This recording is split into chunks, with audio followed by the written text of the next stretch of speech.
Alors bonjour, on est toujours dans la formation pour les trésoriers d'associations étudiantes. Cette capsule-ci va s'adresser à vous sur le sujet de l'organisation de la documentation.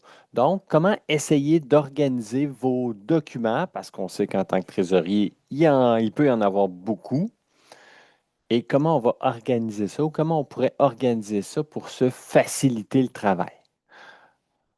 Je mets tout de suite un bémol. Il n'y a pas de solution miracle. J'en ai pas à vous proposer. Par contre, ce que je vous propose dans la capsule, c'est d'aller regarder et de réfléchir à des trucs qu'on pourrait utiliser, à des facteurs que vous pourriez prendre en considération quand vous faites votre planification de l'organisation de la documentation. Hein, vous commencez comme trésorier, il y a plein de dossiers, c'est pas organisé, vous voulez faire le ménage, vous voulez mettre de l'organisation là-dedans pour être en mesure de bien vous retrouver dans tous les documents que vous avez. Donc, on va justement regarder ça. Ce que je vais aborder dans le cadre de la capsule peut s'appliquer tout autant à l'organisation de vos documents ou de vos courriels, je devrais dire, hein, dans votre boîte courriel. Planifier l'organisation, la conservation de tous les courriels de la boîte d'adresse générique qui est attribuée au trésorier. Et ça aide dans ce temps-là à faire la transition vers le nouveau trésorier qui peut continuer. Ça pourrait s'appliquer tout autant aux documents électroniques. Hein, et ce, peu importe où ils sont conservés, que ce soit sur un disque dur externe, que ce soit sur votre ordinateur, dans le cloud, sur un serveur. Donc, vous voulez vous aider. Et on va regarder les autres, les facteurs qu'on va vouloir prendre en compte dans cette réflexion-là. Et finalement, ben, ça peut s'appliquer tout autant aux documents papier. Hein? Et vous devriez même vous poser la question, mais où on va les conserver, ces documents papier? Est-ce qu'ils ont besoin d'être sécurisés ou pas? Et aussi, les documents papier, peut-être que vous voulez vous poser la question, est-ce que pour me faciliter mon organisation de documentation, je veux les numériser pour qu'ils soient tous réunis de façon numérique ou est-ce que je veux garder mes copies papier? Donc, ça va faire partie des réflexions que vous allez vouloir avoir pour lesquelles je n'ai pas de réponse miracle, évidemment. Donc, pourquoi on veut organiser notre documentation? Hein? C'est qu'à la base, la documentation permet de retracer les transactions, donc permet de faire une reddition de compte. Ça permet aussi, par exemple, quand on est un nouveau trésorier, ben, je vais aller voir les documents de l'année passée pour voir qu'est-ce qui a été fait, comment ça a été fait, comment ça a été organisé, classé. Hein? Puis, ça peut aider, surtout quand on commence. Quelques avantages associés à une bonne organisation, ben, une accessibilité plus rapide.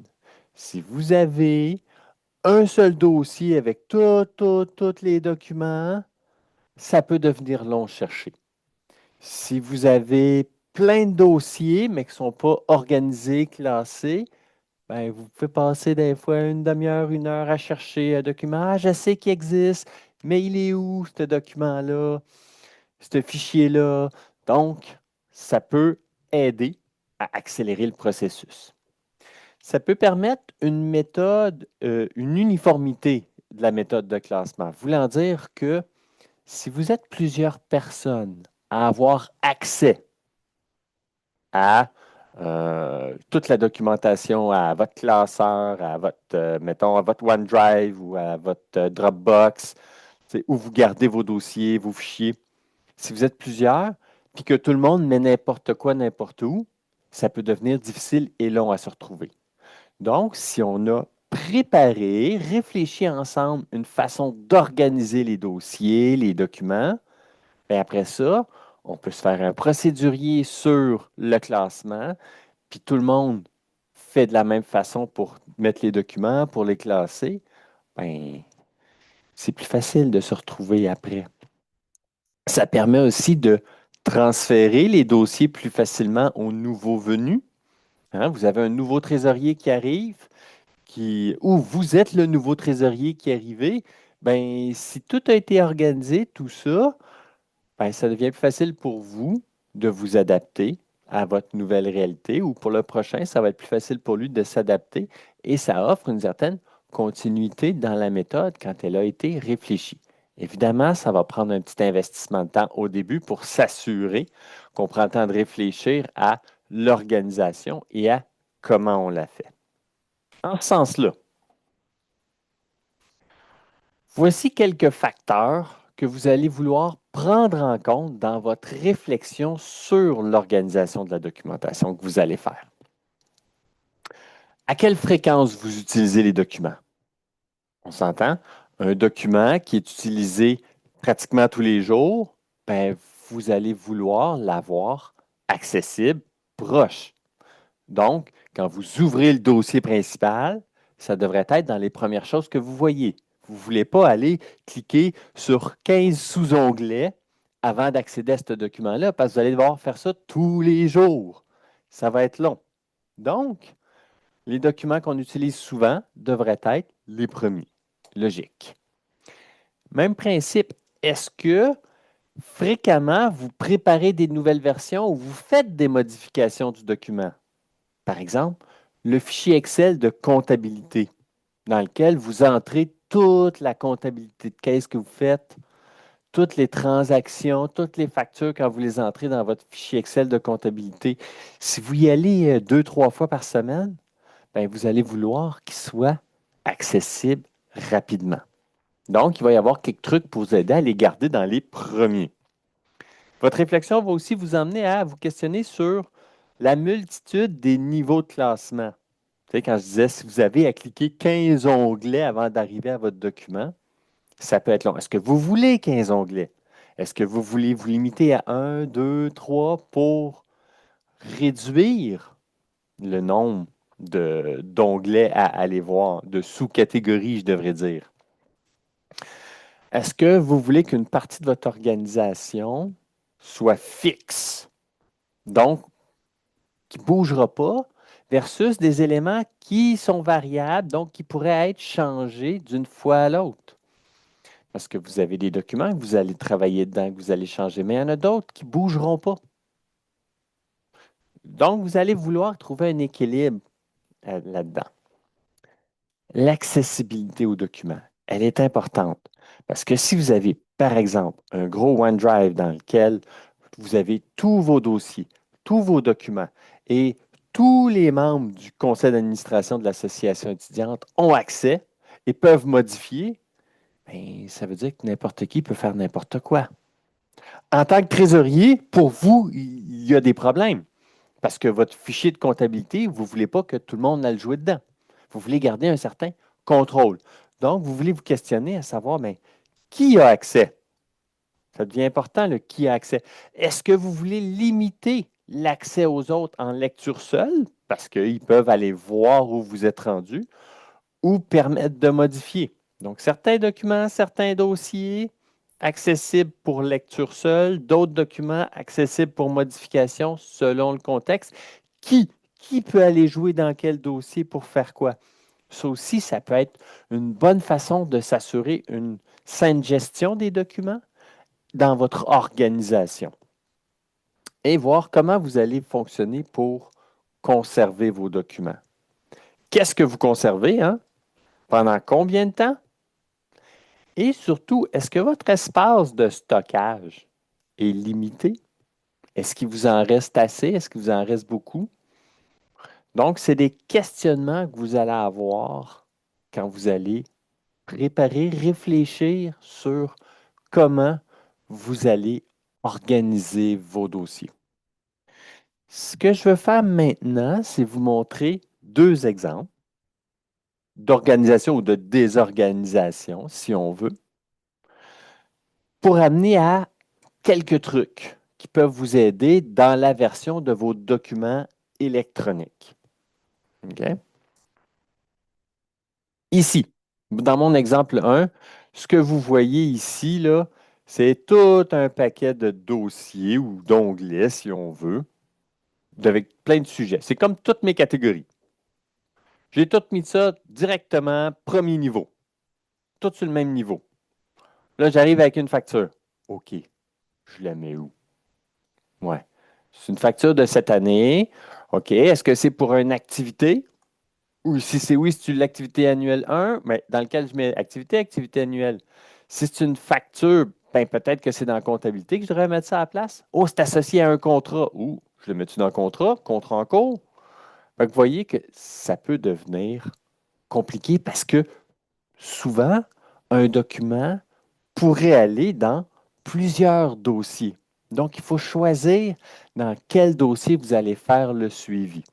Puis plus on en a des dossiers ici, ben, plus on se retrouve à se poser de questions ou à chercher. Puis le même principe va s'appliquer dans votre boîte courriel, hein. Si vous classez vos courriels dans différentes catégories, souvent un courriel pourrait aller dans deux catégories, trois catégories. Fait que si vous en avez trop, ça devient plus mélangeant pour classer. Si vous en avez moins, ça devient plus facile, mais ça prend à l'organiser. Regardons l'exemple 2, lui, où ce que j'ai fait, j'ai établi deux niveaux, niveau 1, niveau 2. Dans mon niveau 1, je me suis gardé, ici j'ai 8 dossiers. Regardez bien ce que j'ai fait.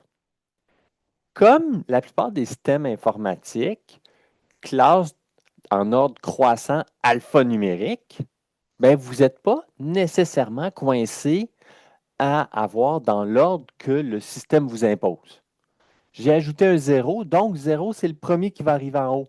Donc, mon dossier comptabilité, c'est celui dans lequel je vais tout le temps. C'est le premier que je veux voir en haut quand ma fenêtre d'explorateur apparaît.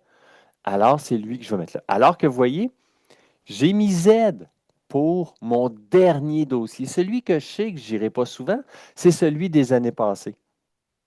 Donc, ce qui va arriver dans mon cas, par exemple, là, je vous donne un exemple ici, j'ai mon dossier comptabilité qui va me servir toute l'année, dans lequel je vais mettre mes dépenses de l'année, mes documents de banque, je vais faire mes états financiers, mes relevés bancaires, mes revenus, euh, mes versements de bourse, peu importe. Vous choisissez ce que vous avez vraiment de besoin. Un coup que l'année est finie, ben, je prends ce dossier-là, je viens le mettre. Je viens ici me créer un dossier 2026, puis je vais mettre mon dossier comptabilité dedans, puis je vais me recréer un nouveau dossier comptabilité pour 2027. Fait que vous suivez ma logique? De cette façon-là, mon dossier que j'utilise tout le temps, il est premier, mais quand j'en ai plus de besoin, je le reclasse. Ah, petit truc ici, voyez-vous, d'habitude, comme c'est en ordre croissant, ben, le 2025 aurait été comme le dernier en bas de votre page. Bien, vous pouvez, dans un tri, dans votre fenêtre, faire un tri par le nom, mais passer de croissant à décroissant, ce qui fait que la dernière année va toujours être en haut. Fait que quand vous ouvrez vos années passées, il va vous mettre le dernier en premier. Fait que ça, lui, ça se pourrait que vous retourniez dedans un peu plus régulièrement, voir comment ils ont fait l'année passée. Fait que là, vous allez voir, vous revenez. Fait que ici, c'était l'idée, vous voyez, on sépare en plusieurs petites catégories. Puis peut-être que dans dépenses, vous allez avoir un troisième niveau pour, selon les dépenses, vous allez les classer, mettons, par activité. Activité 1, activité 2, activité 3. Puis toutes vos dépenses de l'activité, vous allez les mettre dedans. Fait que ça va être à vous à voir, à ce niveau-là, comment vous allez vouloir faire cette organisation-là.